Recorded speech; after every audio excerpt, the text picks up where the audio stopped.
In Indian, we don't consider tin foods cooked until it's cooked. So here's a classic baked beans chutney recipe that you can eat for breakfast, lunch or dinner. Personally, I like to eat this with rice, but it's also very delicious eaten with roti or on toast topped with cheese. The first thing I'm going to do is chop my onion, pepper and green chili, and I'm going to fry it over medium-low heat in a fat of my choice. Here I choose Rama. I haven't used garlic, but if I were using garlic, I would also add it at this step.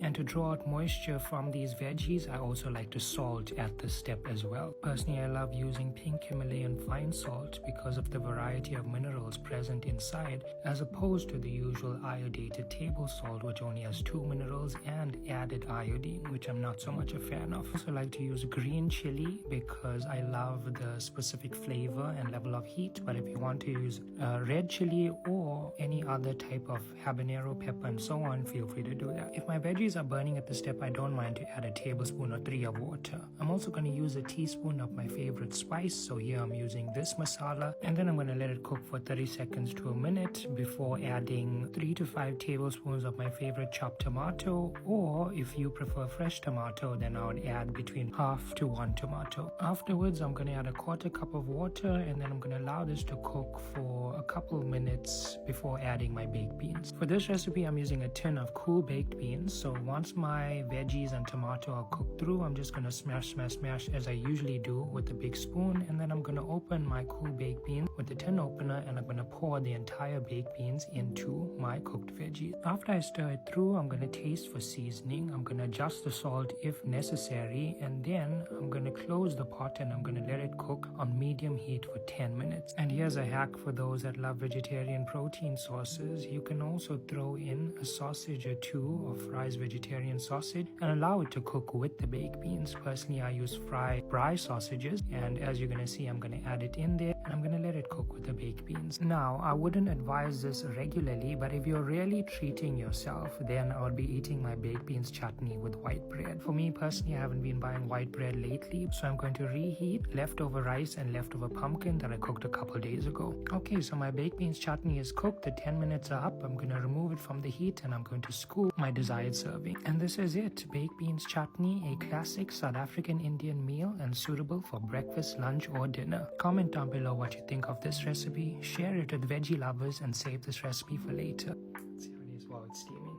Okay, hope it's edible temperature.